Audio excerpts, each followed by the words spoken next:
I met Alex a long time ago because he was one of the music writers in town who I was trying to get him to write about my stuff. He was the editor at Offbeat for a while. Before that, he was the music editor at Gambit. He runs the website My Spilt Milk now. I think some of you have probably worked for him. And he's, I think, one of the more perceptive music writers in town. He's got a way of getting to understanding the things that we're trying to do. So I think you're in for a treat with Alex getting into the music of the Swaggernautz. So please welcome Alex Rawls.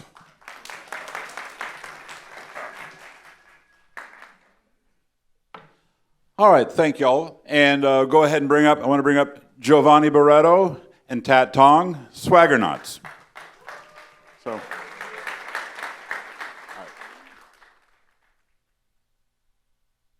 So I'll tell you where this came from, and we'll get this started here. That Jovany and I go back a while, and I recently saw on Facebook that he was talking about his project Swaggernautz, a production, songwriting, etc. duo that we're in, and as you can see up here, a short bio. And what interested me, and the reason that we had a conversation, I was interested because on one hand, that they're having hits around the world, but they're hits with artists that you don't necessarily know here. And I'm fascinated by international music, and international pop particularly. I was just thinking during the Super Bowl that the audiences, that people watching Shakira were having a very different experience. Because if you were only connected to American pop, Shakira's career kind of runs from like 2001 to Zootopia. Before that, nothing. After that, nothing. In fact, her first hit is 1997, and she's still charting now. So in America, she's got about a 9-year career, two or three big pop hits, largely a celebrity. If you're a fan of Latin pop, she's massive and a hit maker. And I thought that was a really interesting dichotomy to think about, how big you can be in one audience and not be known at all by another. And in the case of Tat and Jovany, they're having a career that's making massive hits around the world, but not here. And I thought that's the thing that we need to think more about, that there is a career outside of North America. There's a career outside of English-speaking places. And so I thought and when we finished an interview, I've got a story that's going to be coming out in the next 2 or 3 days with Tat and Jovany. But as soon as I finished the interview, I called Michael and said, I think this is actually a good forum thing because there's a good chance as people interested in in music business, there's a music business that's not at our front door that's well worth thinking about. If we're thinking about where our careers either can go and possibly where they should be going, because the bottom line is demographics and economic shifts really favor international markets. I mean, you think now about movies, the degree to which, because of the growth of China as a market, the degree to which movies have now changed because of success, because of how big that market is and will be. Pacific Rim movies are made because there is a Chinese audience. And so, anyway, that y'all have had this, or have been working with K-pop, J-pop, C-pop, Latin pop, and I thought I think we should have a conversation. So, Tat and Jovany, welcome to Forum. Thank you, Alex. Thanks, guys, for having us. Thank you very much. Thank y'all so much. So I'll tell you what I thought we'd do is I'll start the ball rolling, start with a few minutes of questions, and then we'll go to y'all. And I want y'all to be able to jump in, and obviously this is your forum. I want you to get as much out of this as we can. But I thought we'd start, we'll get to Jovany in a moment. That Jovany's story I know a little better, but Tat, kind of give me the short version of how we get from Singapore to LA and producing music. Sure. So I've kind of been shuttling like in the middle for most of my life.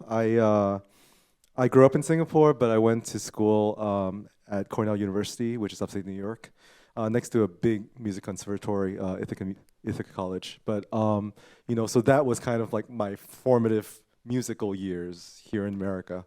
And after that, like I went home, I did some other things, but I always loved music, and then I started just making music. And in Singapore, the dominant music markets are music in Chinese and Mandarin, and music in Malay. So I speak Mandarin, and so I just started, doing that. And after a few hits, Universal was like, "Hey, you should consider America." So in 2012, I came here, and then I met this guy on the internet, and then we formed a team, and then since then, it's just been everywhere in the world. Yeah. And Jovany. Now, your story is a different story. Jovany is from Harvey. Yeah, local boy. We got New Orleans folks, Harvey. Yeah. So you want to do a quick version of your story? Sure. Grew up in Harvey, Louisiana.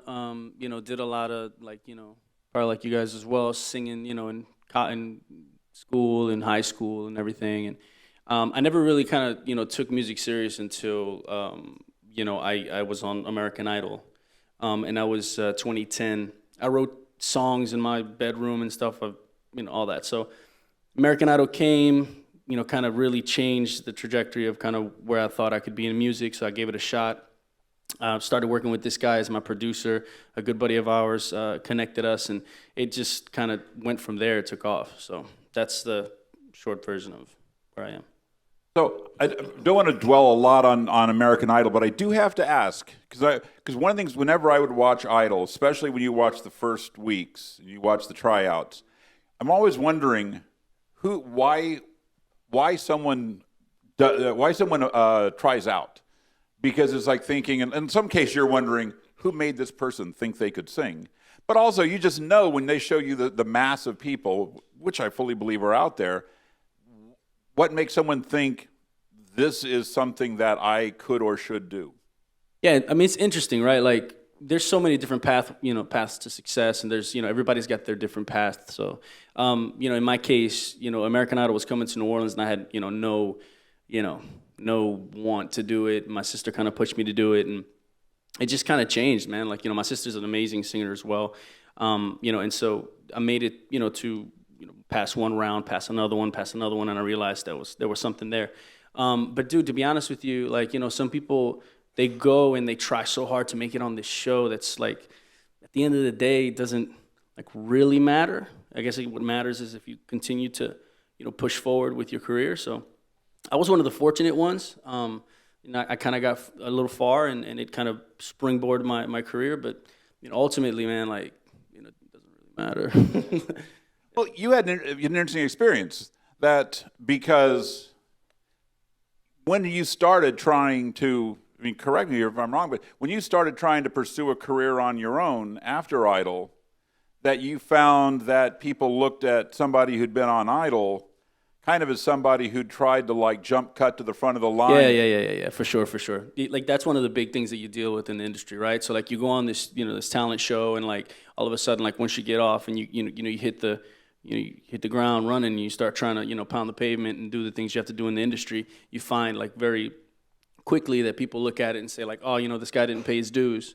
This guy needs to, do, what we did, And so I did that, man. Once we kind of, got off Idol, I moved to LA, and I just started like doing, every writing session that I could. I started working with all the producers, all the writers, just hustling. I would, take, meetings and interviews and all that stuff that I could, and pay my dues like everybody else, man. Yeah.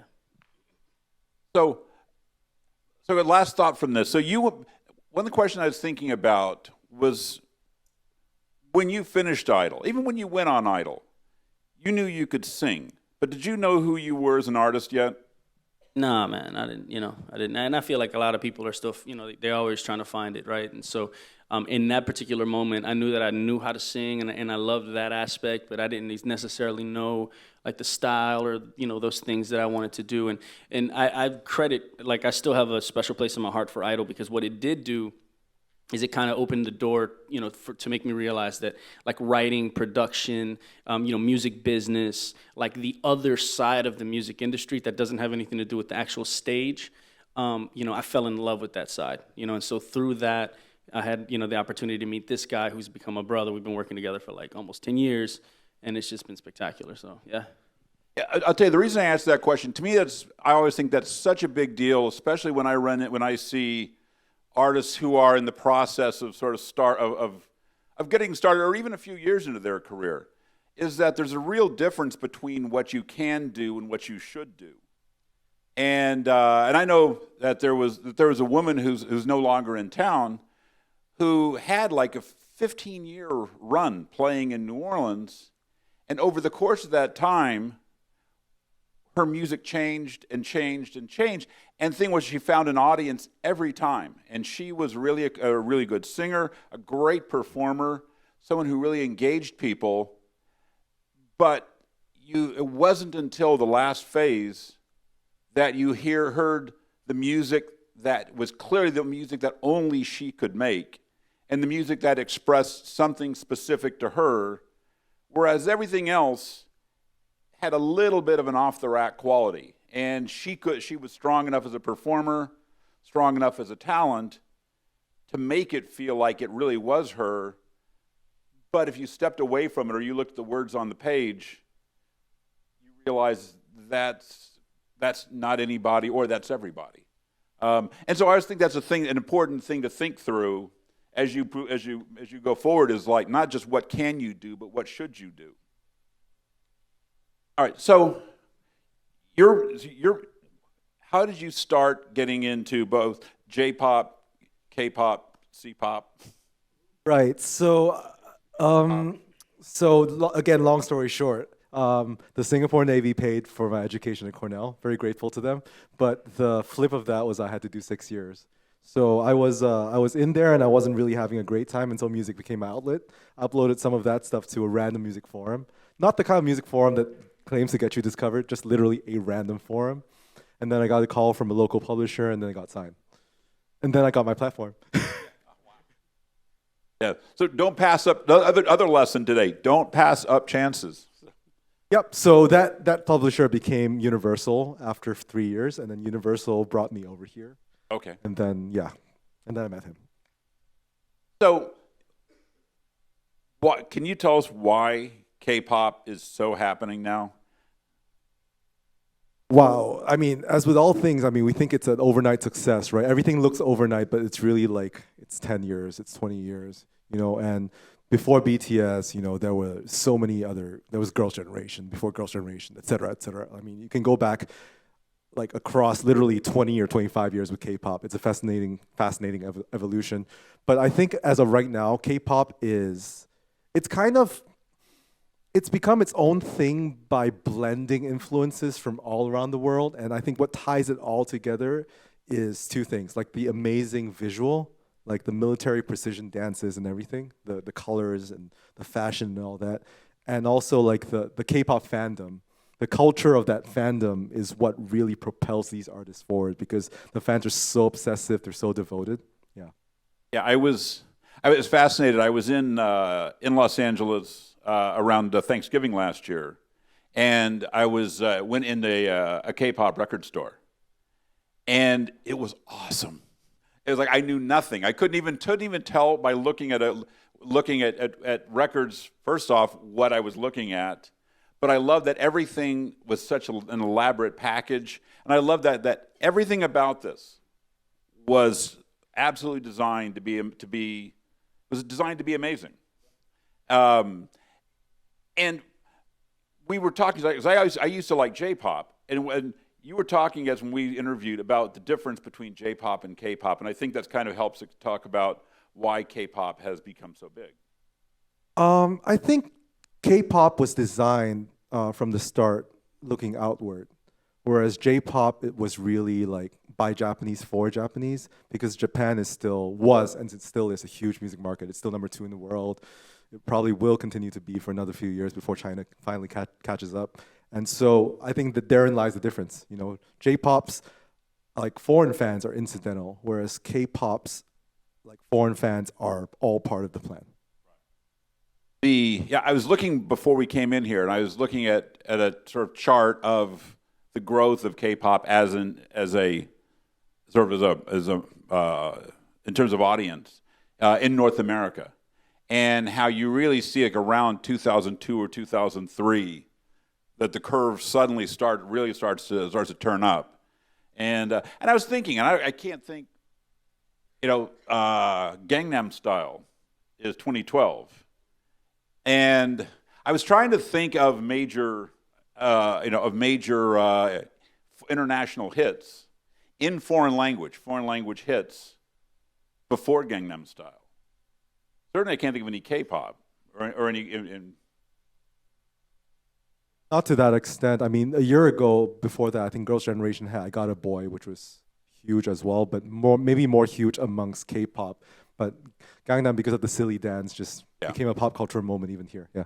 Yeah, and it's interesting that in 2012 that really hit as much as a novelty record and as much as a novelty video as it did as an actual sort of pop thing. But also because it was a pop phenomenon. And you talk about the audience, and I think that actually, because I know about 2 or 3 weeks after it came out, my wife and I spent about an hour just watching people's homemade Gangnam Style remakes, where people had found ways to do their own home video, lip syncing to Gangnam Style, and saw one where some people had done one in Mall of America and like filming the shots from Gangnam Style in the Mall of America, in people's houses, in parks, and just that. And it was really clear that not only had the song wasn't just a song, the song was something that so many people felt like they had a connection to, they started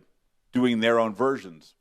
So I'm going to ask one more question, and then I'm going to go to y'all. So if you have something you want to talk about international market, about Latin or Asian pop, we can go that way, or about production songwriting. But y'all got a piece of the Despacito money. So a tiny very piece. small piece.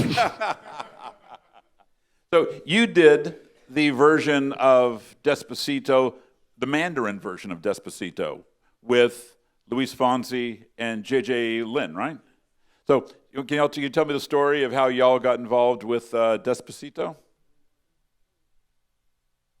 Yeah, so it's one of those interesting stories where kind of, the dots just kind of aligned. So, we worked, we were in Taiwan, and we were working with, Lee Home was a big Chinese act, and JJ as well. And when we'd gotten back, Tad and I, actually it was before then, right? Yeah. So like right before we actually went out there, so we were talking about the fact that we had worked with JJ and that we had good relationship with Fonsi. We'd done some stuff. We wrote a couple records for him on his last album. We were like, hey man, wouldn't it be a good idea to kind of have JJ, who's such a huge act in China, and Luis Fonsi get together for this record? And Tad was like, yeah, but how's that gonna happen? And we were just like, I'm gonna text them. And so that's what we did, man. So we text JJ and we text Fonsi and we said, hey, look, you guys need to do this. And they were game. So we flew down to Miami, recorded Fonsi in Mandarin, and yeah. Yeah, and then JJ, as usual, because he is very much self-contained as an artist, he does everything. He recorded his own vocals in Taiwan because we weren't there, and then he sent them over. And so that was his first time singing in Spanish, and that was also Fonsi's first time singing in Mandarin. And then we just kind of pieced it all together, all the files in the DAW, and then we made it work. So tell me about the experience of getting. Did y'all have to help Fonsi learn? Surprisingly, no, man. Like, yeah, all right. So Mandarin is like a hard language to sing, right? But Fonsi's like amazing when it comes to it. He's like, he went to school, he went to Florida State, if I'm not mistaken, vocal training, amazing. And so it was like that, man. He's amazing vocalist. So, yeah. So were there any sort of cultural issues y'all had to deal with or bridge when working on that? Yes, so just to put it very bluntly, JJ wanted to tone down the sex and turn up the love. So yeah, so the song, the parts of it in Mandarin, it became a Mandarin and Spanish hybrid, but the Mandarin lyrics curved the intent of the record from slowly I want to get you into bed to slowly I want to fall in love with you, get to know you, take you out to dinner, all that good stuff. Excellent. All right, do we have any questions? Compared to the United States, how do you keep track of all of it? Because I know it probably gets very confusing when you're so popular internationally. That's the benefits of having a publishing company. To be honest with you, they collect a lot of that. I mean, it's good to know. You know, it's good to know different markets. Like, you know, as producers, we know that there are like certain, you know, I guess like thresholds for budget on the production end. You know, and royalties. Some countries don't collect too well. They have some countries that are catching up. You just have to be, you know, be prepared and be aware of that. But a publisher would, you know, usually handle that. Are there places where it's hard? Where are there places that you deal with that are harder to be sure that you're actually going to get paid? Yes. I mean, I would say that good royalty collection is the exception rather than the norm. I would say that in general, the first world countries do a better job, and then the third world countries don't do as good a job. And that's just how it is. Yeah, and it's good to like cross-reference with friends. So, for example, like you know, performance rights organizations here in the States are ASCAP, CSAC, you know, BMI, you know, and so those are other, like that's besides publishing, but you know, those are ones that you can go in and you know, cross-reference with those folks on your collections and the way that the other people are collecting. Hey, I'm Lisa. I want to say thank you for coming. And also, West Bank is the best bank. But besides that, I have a personal question. How did y'all meet, and why did you two decide to work together? Okay, so how do we meet? We met on the internet through Facebook. There was a guy called Jimmy, one of our very dear friends, mutual friend. He was actually managing Jovany fresh off of Idol. Shout out Jimmy. And so I was sitting right next to him at a conference in Hollywood, and so we got acquainted. And then he was like, "Yo, I have this artist Jovany. Do you want to work with him?" And so at that point, I was contemplating the move to America, and so I was like, "Yeah, sure, of course." And so we linked up on Facebook, and then we started working together, but not exclusively. And then you know, as producer and artist. And then there was a point where we were like, okay, actually the creative chemistry is really pretty dang good. And then there was a session actually that Jovany managed to get with this guy called Blackout, who produced Nicki Minaj's Pink Friday album. And yeah, he's a killer. He's doing a lot of big things. Look him up. So he's based out in Miami, and so Jovany was like, "Hey, I have a few days in the studio with this guy. Do you want to come along?" I was like, "Of course, man. I'm grateful. Sure." You know, at that point, I was really like, I wanted every opportunity I could get, and it was really great working with him. So I bought my ticket to Miami, and then we were in the studio with Blackout for 3 days. We were writing a whole ton of songs. He was popping like in and out of the studio. And on the second day, he turned to us and listened to our song. I was like, "Yo, do you guys ever write a bad song?" And then we kind of looked at each other, and that was kind of it. Yeah. While we're waiting for while I'm walking to the next hand, I'm going to sneak one in. You mentioned the K-pop thing being largely around like how that fan base is built and the fandom of that. Are there things we could do in other scenes to try to tap into that? Can I? It's about culture, right? Like I think that was like one of the main points. Like, yeah, K-pop's done a good job of kind of taking like different genres and kind of formulating it into this like really polished, clean thing, right? But ultimately, it's been the culture, right? And like specifically, I'm a Louisiana boy. I'm a West Bank, New Orleans bred guy, and there's so much culture here, it's ridiculous, right? And so everybody remembers from the 99 and the 2000, right? No Limit and Cash Money and all that stuff, right? Big movement. I honestly feel like everything's cyclical, right? And I feel like there's another big movement coming over here. And so it's just all about the culture, embracing the culture, and everybody that's here, you guys and the people in the city, really kind of, being the champion of that culture. People are going to accept it if people are rocking with it and to believe it. And so like K-pop's good at that, and, cultures that have, made it in the past before. I'm just curious about the transition between realizing that music is something that you want to do and getting into songwriting sessions and, working with the people that you want to work with. So how to transition from it being a hobby or a love to being something you can actually start making productive steps to get into? Well, I think it's very important to be based somewhere where stuff happens. That's why Joe and I both moved to LA. He's now, traveling a lot more, but that's initially at least it was really important for us to do that. And then, just to be unafraid to go out and meet a lot of people and shake a lot of hands and make a lot of friends. Can I be the okay? So definitely, like 100% real talk. Like I went to LA and there was just so many people doing it. Like literally every street corner there was somebody, and that's cool. But on the flip, right? I got a good friend. She lives in the Canary Islands. Her name is Sophie De La Torre, and she's a killer. Look her up. She's amazing. Great pen. Can produce, can sing, the whole thing. The Canary Islands is like this big, right? Like there's not many people there. And she does everything by, collaborating online. I mean, we're a product of, the online situation. He was in Singapore at the time. He sends me a track. I'm in Miami at the time working with one of my good friends, and we wrote to one of his tracks, right? And that happens all the time. You guys know. You know what's up. I'm speaking, preaching to the choir. But the reality is let's take the internet out of the equation. I'm not sure how many creators or collaborators there are right here, and I'm not sure if you guys are doing that or not. Surprisingly, we've given chats at other colleges, and a lot of people don't collaborate, man, and that is wild to me. So if there's mad creatives here that are doing crazy stuff, man, you guys got to get together. You really do, yeah. I want to pick up a thought on that because I think part of it is, and y'all can tell me if this was you, but I'd imagine there comes a point where you become conscious of what you bring to the table. And you're talking about being in LA. Probably about a decade ago, I went to Nashville, visit friends, and I had a friend who had a number of hits with writing for women singers. And so what used to be insane is Nashville, the hustle is as thick as it is in LA.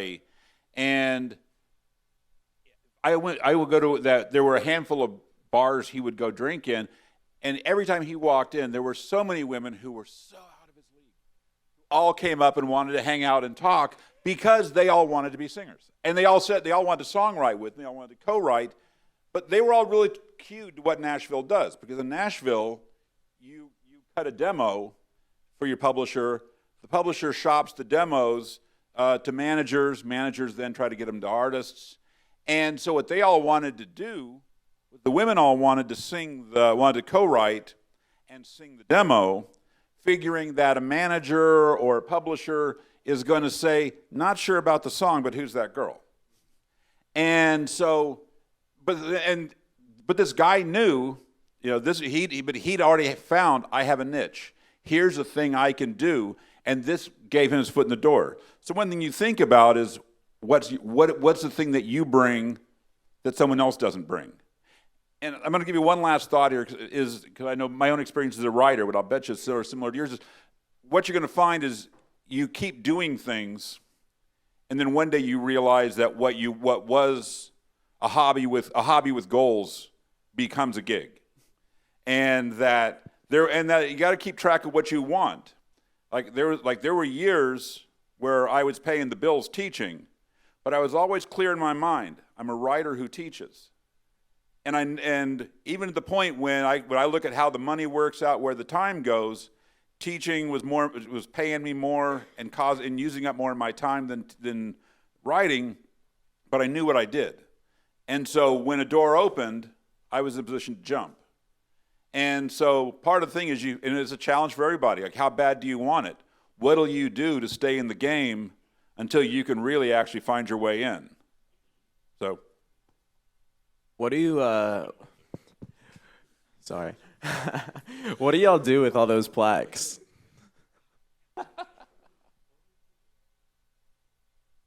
We honestly, the first couple successes, it's like everything else, right? The first couple successes are fantastic. You want to oh my God, I can't wait to get it. The first placement, you get the first placement. You're like, oh my God, I'm on this high. I'll never get tired of this, this feeling. And then you jump to the next thing, I want to get that plaque. Then you get it. It's just at the end of the day, it always goes back to man, I just want to write like a killer song. And that's me being like really based on it. We hang them, bro. That's what you do with them. You know what I mean? What else is there to do? But yeah, you just write good records, man. It's all about the music, right? If you love music, you're Gucci. You're good. Have you had songs that, in your mind, like I accomplished that y'all know you really accomplished something on it, even if it didn't sell the way that you thought it should? Absolutely, yeah. For example? I mean, like, we go to the studio all the time, and then we write these songs, and then sometimes songs are placed 4 years later. Sometimes they're placed instantaneously. Sometimes never, or not yet. But we're always just motivated by the music. But is there one that we should look for? The one that like you think, I love this song, and I don't know why it didn't find the love that I think it deserves.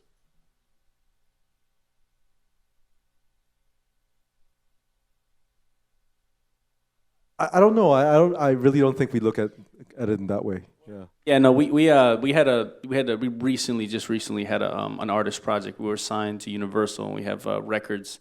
The band is called, our duo was called Wapea, WAPEA, and those are like 3 records that we like. It was something different. It's different than kind of what we've done like on our writing production thing, and we have like special places for it. Like there's one called Vacilar, which is really cool. It's got like a really dope like guitar riff and it has like this like Afrobeat vibe. But like that is, I guess, we didn't go platinum or go gold. We didn't sell a ton of records, but it was really fun to do.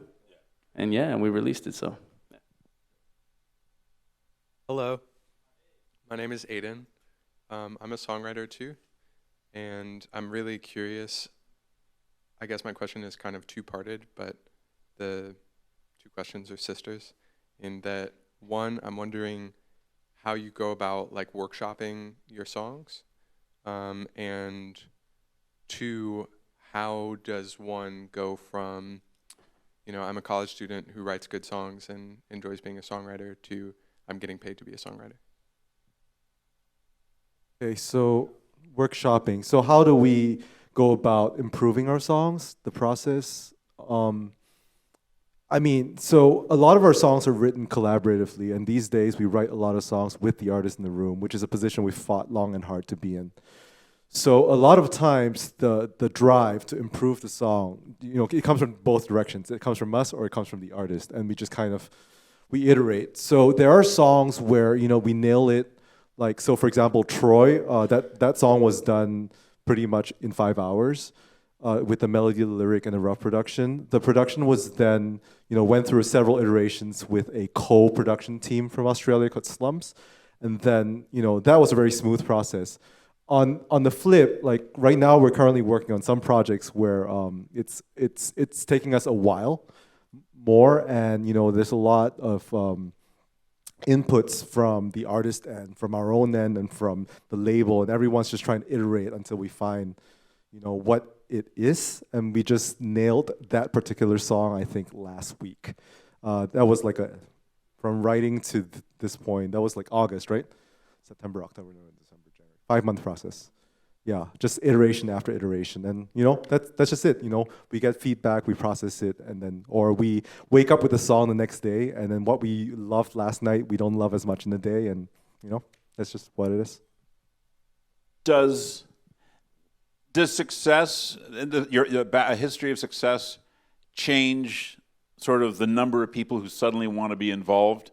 I was wondering if, like, with some of the earlier artists you worked with, some of the people who you already had success with, that it was a reasonably efficient process, whereas if somebody has a feeling this is or could be big, you suddenly have more and more people who want to be a part of the conversation. Does that change at all?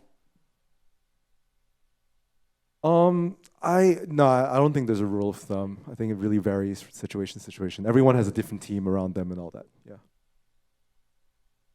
Hello, everyone. How you doing?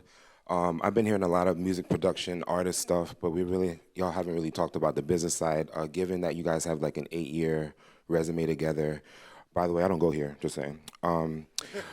I was wondering, like, is there any one good experience business-wise that stuck out to y'all as a duo or even individually? And then also, what's a bad experience business-wise individually and as a duo that you could give back to these kids and tell them, like, look out for this, or do this, or Google that, or and on top of that, it's been almost a decade for y'all, so y'all got together back then. Times have changed. It's 2020, so just wondering.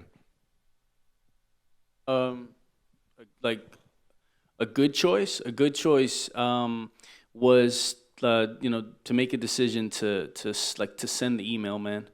To kind of have the courage to and the resourcefulness to find, to use your resources like Google, and things like that, and actually search for the A&Rs of every company, and search, man, and literally cold. Like, I'll give you one prime example. He's now a friend of ours. His name is Shao Money. He signed Joyner Lucas. He signed 50 Cent. He did all of that stuff. Okay, big, A&R. At the time, he was the senior vice president of A&R at Epic. We did a Game Changer Music Seminar. He came, spoke at our seminar. But this is a guy that we didn't know from anyone. And we sent a cold email and said, hey, look, we're the Swaggernautz. We've done this, and that. And we'd love to sit down in your office, press play on a couple records. We think we have something for you. And we got a response, man. Simple. So do the numbers, man. You didn't do the math. It's a numbers game, right? If you send 1,000 emails, you get a percent, return on that or whatever. You get a couple, 20, 30 emails from the 1,000 or 100 or 300, whatever email you send.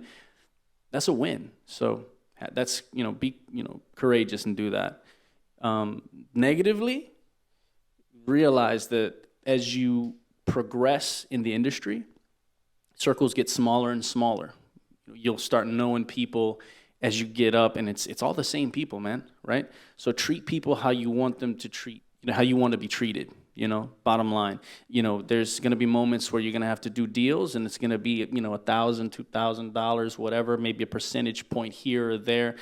Don't fixate on those things. Fixate on the relationship and the years that you're going to build with those individuals that you're going to be working with for the rest of, of your time in the industry. That's so important.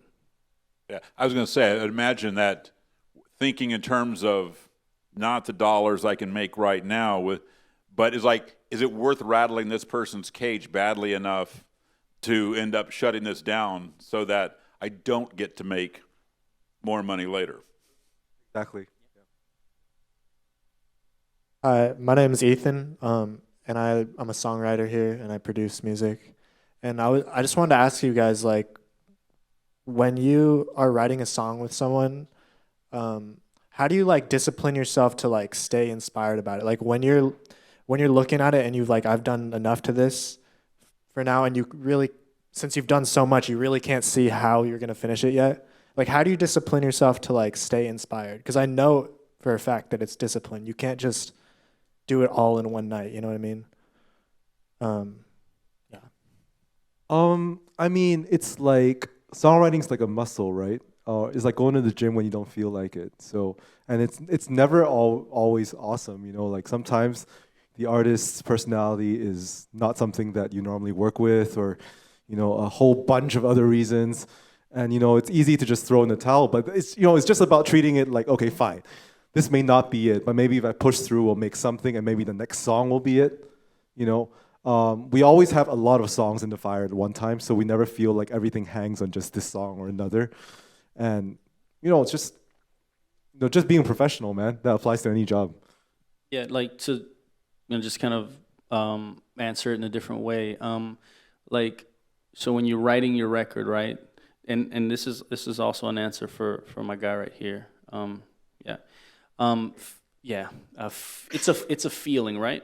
So as you do it more and more, you start in the session, you'll understand, whatever style you decide to write, or if you like to write different styles like we do, there's always the one thing that you're always gonna find is this: there's a feeling. And I know it sounds super cliche, but it's the most honest answer I can give you. Because once you start hitting and you become consistent, that consistency aligns with a feeling that you feel, and this is it. This is right.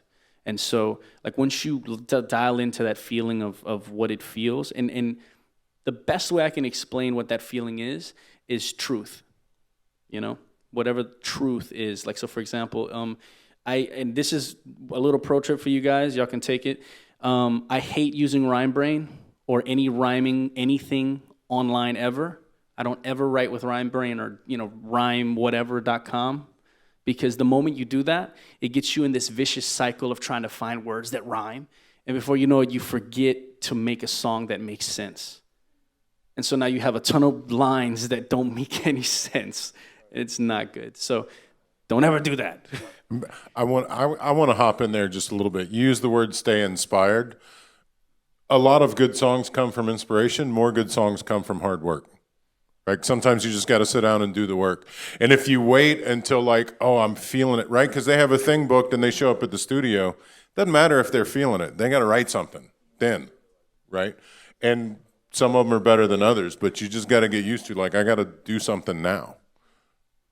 So I saw this meme, songwriter meme the other day, and I'm sad I didn't get to flash it because it's pretty awesome. But so every session is U-shaped, right? Where the Y is your mood and the X is time. So when you start and you land on something like, oh my God, this is awesome, and then it dips. It's like, oh my God, I suck. I can't do any of this.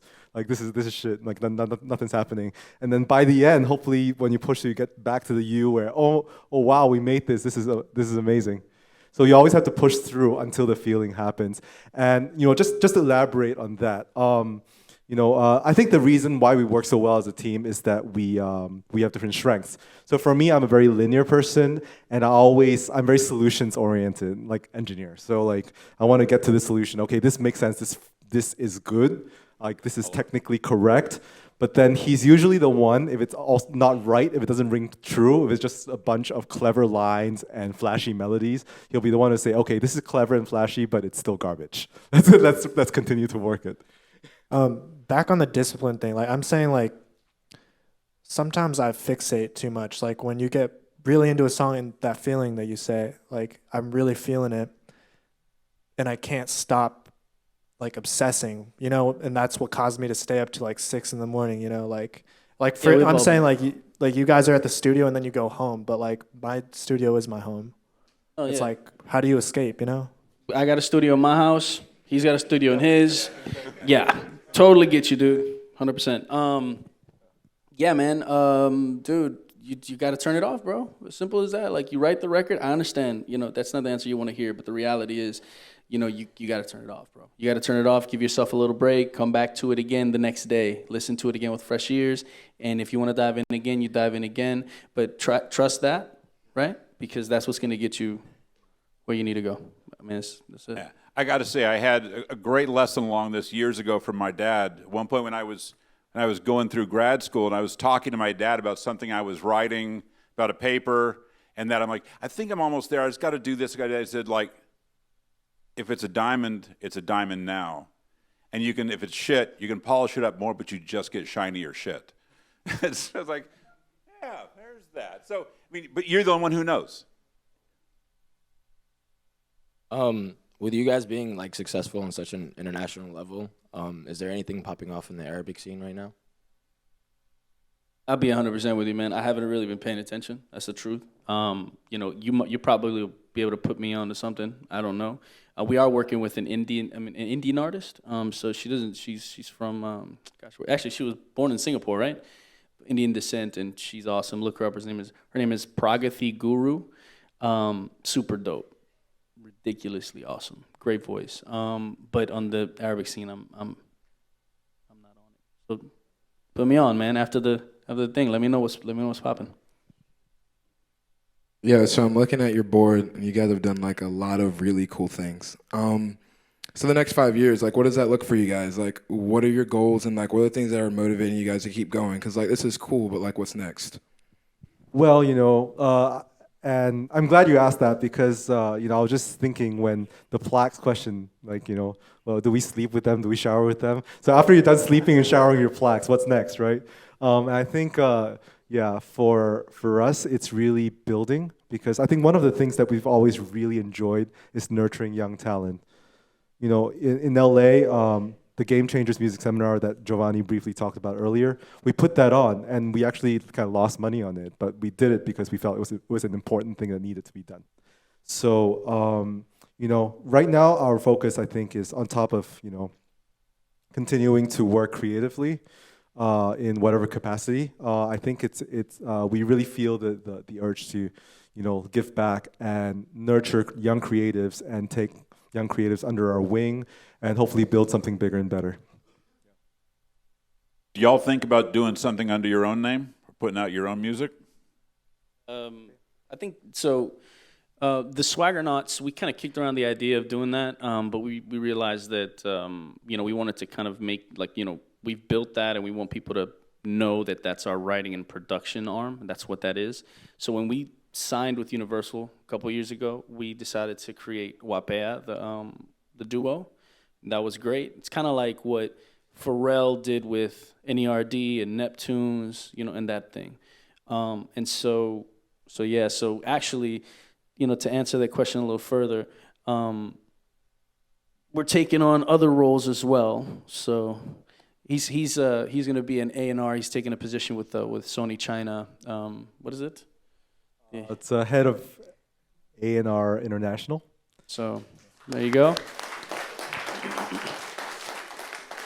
And together we're gonna start a management publishing arm, from the things that we're doing, and so we're branching more into a business focused, a business mindset. So we're excited to meet you because this is the future. The courageous response that I gave you, please reach out to us on our Instagram handle, the Swaggernautz. Shoot us music. We'll collaborate. We collaborate with a bunch of people. A point being, a good friend of ours, Dave Marcus. We met him at UCLA at one of these talks, and we invited him to the studio. He is a great guitarist. We worked on 2 records with him, and we didn't know him, We said, come on to the studio. So that's how we like to work. We love to work with the fresh young minds like you guys. So hit us up. Let's work. All right. Folks, I think we're in a good place. So I think let's go ahead and wrap it up. Thank you all. Thank you, Alex. Thank you so much. Swaggernautz.